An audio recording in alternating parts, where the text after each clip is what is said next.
আমি নিমন্ত্ৰণ জনাইছো আপোনালোকক সম্বৰ্ধনা জনাবৰ কাৰণে আপোনালোকক অভিনন্দন জনাবৰ কাৰণে এই সভাৰ মধ্যমণি স্বৰূপ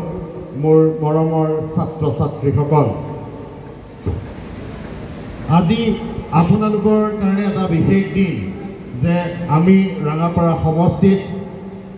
আপোনালোকৰ কাৰণে বিশেষ দিনটোৰ কাৰ্যসূচী আমি ৰাখিছো আপোনালোকক অভিনন্দন জনাবলৈ কাৰণে আপোনালোকক এই কাৰণে অভিনন্দন জনাব বিচাৰিছো কাৰণ আপোনালোক সাধক বুলি মই এই কাৰণে কৈছো কোনোবাই হয়তো ক'ব পাৰে সাধনা লগত সাধক আৰু ছাত্ৰ ছাত্ৰীক কিয় কোৱা হৈছে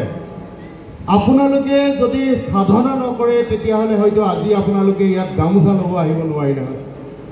আপোনালোকে যদি কষ্ট নকৰিলে হয় হয়তো আপোনালোকক আমি চিনি নাপালো হয়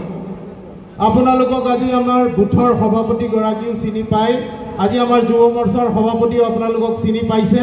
ইয়াৰ কাৰণটো হৈছে আপোনালোকে সাধনা কৰিছে আপোনালোক একজন সাধক বুলি কৈছো আৰু সেই সাধনাৰ ফলত আপোনালোকে যি ৰিজাল্ট বা আপোনালোকে যি ফলাফল দেখুৱাবলৈ কাৰণে সক্ষম হ'লে সেইকাৰণে আপোনালোকক আজি আমি ইয়াত নিমন্ত্ৰণ জনাইছো মই বিভিন্ন সময়ত মই বিভিন্ন স্কুললৈ যাওঁ ছাত্ৰ ছাত্ৰীসকলক লগ পাওঁ ছাত্ৰ ছাত্ৰীয়ে স্কুললৈ আহে সকলোৱে এটা সপোন লৈ পেলাই আহে শিক্ষাগুৰুসকলে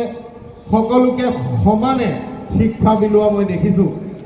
ক'তো বৈষম্য কেতিয়াও শিক্ষকে নকৰে আৰু তাৰ মাজৰ পৰাই যাৰ হয়তো জীৱনৰ এটা লক্ষ্য বাছি পেলাই যোনে বিদ্যালয়লৈ আহিছে এটা দৰ্শন লৈ পেলাই এটা দৃষ্টি লৈ পেলাই এটা